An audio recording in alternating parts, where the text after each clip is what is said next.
What's up, guys? My name's Brandon, and welcome back to Apple Weekly. This past week was not nearly as crazy as last week, but we did get a new Apple product and an update on future iOS software releases. So in this episode, we're going to look at some additional features in iOS 16.2 Beta 1, and then discuss iOS 16.1 and how that's been running on all devices. And then after covering the software, we're going to discuss why the new Macs got delayed until next year. No more Macs this year. We're going to talk about how the glowing Apple logo on the back of the MacBook might be making a comeback, iPhone 15 rumors, iPhone SE 4 rumors, and more. And as always, if you guys want to stay updated with all things Apple, make sure to click that subscribe button down below so you don't miss next week's episode. All right, so let's first talk about some additional features and changes in iOS 16.2. So we are currently on the first beta. We should be seeing the second beta next week, and we'll talk more about that here in a little bit. But the first thing I want to talk about is the home application and that big Matter upgrade, that big home architecture upgrade for the home application. So you can see here, I do have my HomePod currently running the 16.2 beta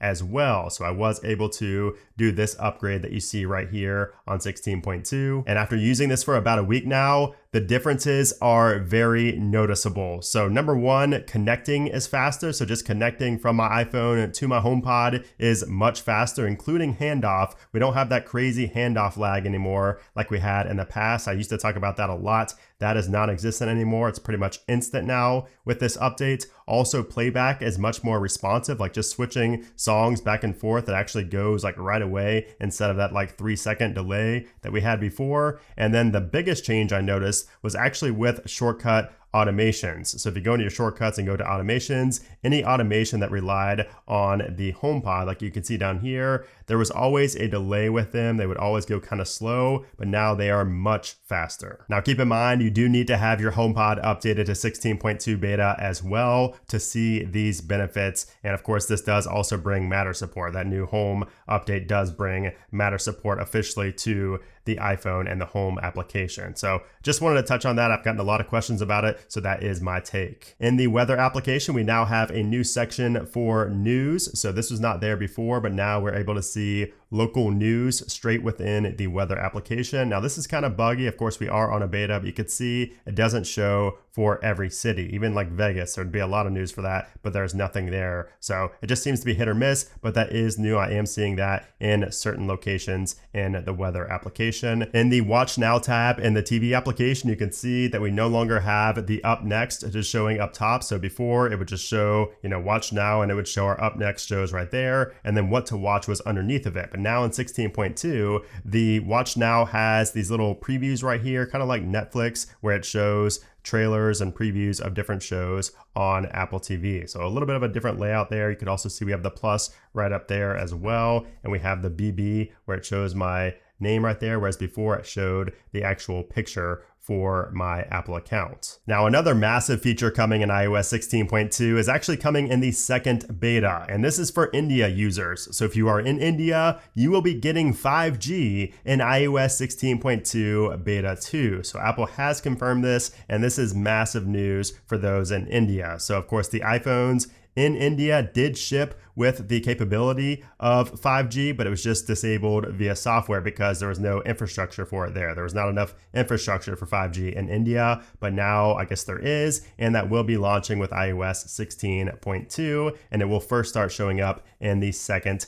beta. And then I did also want to confirm that the TV application does support live activities with 16.2. I've had some people tell me that it wasn't working, but keep in mind it's only working currently with MLB games. So it is working. I've tested it multiple times here on 16.2 beta 1. And if you go into your settings into TV, you will see that we do have live activities right there. Now it is a little bit of a different menu than what we see in other applications because usually it's just a toggle, or it's a full-on menu here in the TV application. So I'm assuming there will be different, instances of live activities, different settings for live activities specifically. So we should see more added to this in future versions of 16.2. But as of right now, it is working on TV, again with MLB games, but we don't have that section in settings fully filled out yet. And then I also wanted to discuss a few other updates that are not related to 16.2. So number one is Mint. We finally got support for the Apple Card. So if you've used the application, or if you do currently use the application Mint for budgeting and tracking your expenses, which I highly recommend you do, I will leave that linked in the description if you're not using Mint. It is a great application,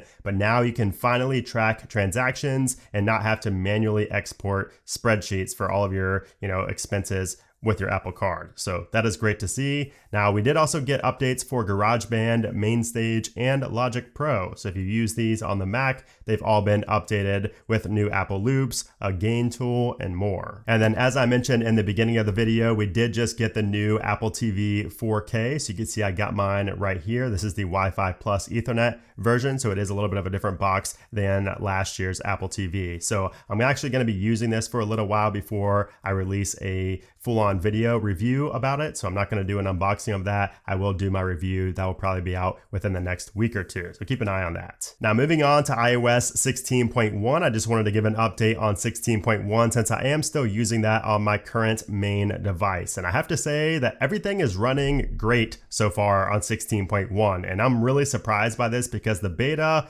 was not the greatest, but it turned out pretty good. So again, I am using this on my main device. Performance has been solid. Battery life has actually been really good compared to what it was on previous betas. Of course, it's still not on par with iOS 15 yet, and it is a little bit better than 16.2, but battery life definitely not bad on 16.1. Now, we still have no signs of that high yield savings account in the wallet application, so that's still not here in 16.1, even though Apple said it in the release notes and had a press release for it and everything. That's, I guess, been delayed for now, but just know that that could come at any second. Apple could just push it server side. So no signs of it yet, but it still could be coming. But not everything is perfect on 16.1 because I'm still having quite a few bugs, and I've noticed that most of them are actually UI bugs. So really nothing that's gonna, make your device run slower or just not perform tasks properly. Mainly just UI bugs, but I have noticed a lot of them on the lock screen where we have music playing. So number one, you can see right here on this song, you can see it's kind of just cut off at the top, and also the seeking bar right there is going into the album artwork. So that is a little bit of a bug right there. Then we also have this bug. I've had this time and time again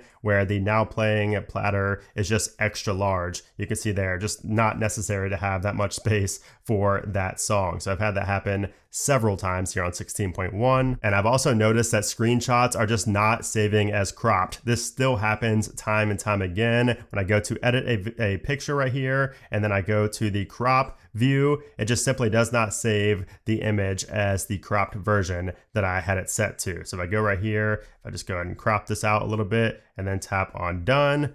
There you go, you could see it cropped it, but sometimes when I go to share it right after cropping, like to Twitter or to a message, it will not appear as cropped, and then I have to crop that image in that specific application like Messages or Twitter. It's happened several times. And then we are still having the issue where switching off a focus mode leads to a black wallpaper on the lock screen and home screen. That is still happening on 16.1 and 16.2. Easily the most frustrating bug so far, and that's still not been patched. I'm hoping that does get fixed by the time 16.2 rolls out. I have reported that, and I've talked about it several times here on the videos, so I would expect that to be fixed soon. We do also have the lag right here in the control center when it comes to looking at your HomeKit devices. You can see it kind of lags right there, and then sometimes it does pull up. You can see for whatever reason it pulls up my Spotlight search. When I swipe down, that's also happened multiple times. I'm not too sure why, or if I'm just mispressing, but you can see there it happened again. So just a few UI bugs here on 16.1. Nothing too crazy, but they do get kind of frustrating if you notice them. Now, as far as what's next for Apple, we are expecting to see the second beta of iOS 16.2 next week on the week of November 7th. So we should see that second beta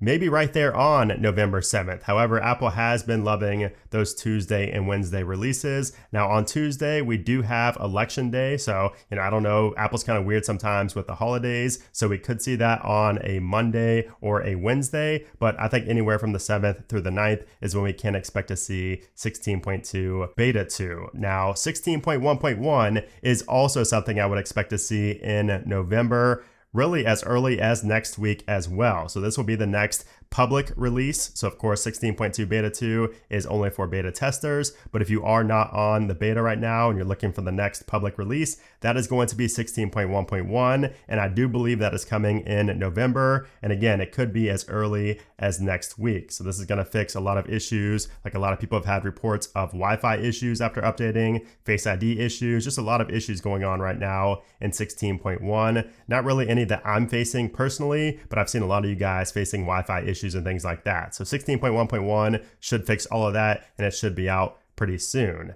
Now 16.2, the final release, is coming in mid-December. So you guys know all along I said that that's coming in December, and now it has been confirmed by Mark Gurman. The 16.2 final is coming in mid-December. So my guess would be right here on the week of the 12th. I don't think they would do it on the week of Christmas Eve right there, but we'll see. And then moving even further ahead, we could probably expect to see 16.3 in February. But of course, that's really far out. We don't know for sure just yet, but that's what it's looking like from here in the first week of November. All right, so now let's move on to the latest Apple news. And let's start with some bad news. And that is that there are going to be no more Macs released in 2022. That's right. Although Gurman did say to expect them earlier this year, he has now reported that they are officially not coming until 2023. So in his latest report, he says this: I'm told that Apple is aiming to introduce the upgraded models, including M2 based versions of the 14 and 16-inch MacBook Pros in the first quarter of calendar 2023, and has tied the launches to the upcoming macOS Ventura 13.3 and iOS 16.3. Those software updates are expected to debut between early February and the beginning of March.